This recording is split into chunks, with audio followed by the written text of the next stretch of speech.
જામનગર શહેરમાં સિટી એ division police સ્ટેશનમાં land ગ્રેબિંગનો ગુનો દાખલ થયો છે.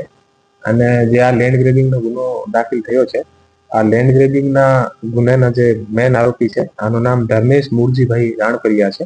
અને જે ગુનો દાખલ થયો છે, वो ગુનો જે સોસાયટી છે, મયુર ટાઉનશીપ નામની એક સોસાયટી છે, અને આ સોસાયટીનો કોમન પ્લોટ છે. અને આ કોમન પ્લોટનો જો ટોટલ એરિયો છે, वो લગભગ 963.38 ચોરસ મીટરના આસપાસ આનો એરિયો છે. અને આ જે એરિયો છે, આને કોમન પ્લોટને પોતાના અંગત ઉપયોગ માટે આને અંદર સંડાસ બાથરૂમ અને આને અંદર ટીન શેડ બનાવીને ઊભો કરીને અને પોતાના અંગત ઉપયોગ માટે આને યુઝ કરે છે.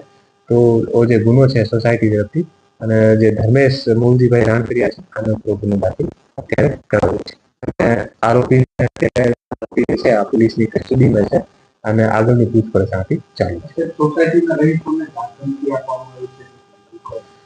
આ જે લેન્ડ ગ્રેબિંગનો જે ગુનો દાખલ થયો છે, આ જે મેન સોસાયટીનો જે મેન કોમન પ્લોટ છે, જે બધા યુઝ માટે હોય છે, એ પોતાના અંગત ઉપયોગ માટે આને કવર કરીને અને પોતાના ઘરની સાઈડમાં 3 દરવાજા રાખીને અને પોતાના અંગત યુઝ માટે બીજા લોકોને યુઝ કરવા નથી દેતા.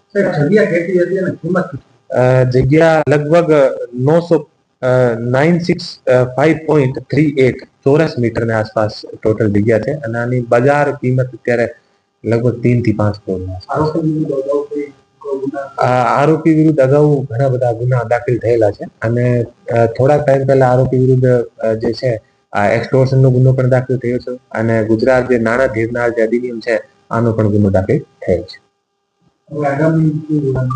અત્યારે આ આરોપીને અટક કરી લીધો છે અને આરોપીથી પૂછપરછ ચાલુ છે. અને તપાસ દરમિયાન જે વસ્તુ સામે આવશે અમે મીડિયાને આપીશું.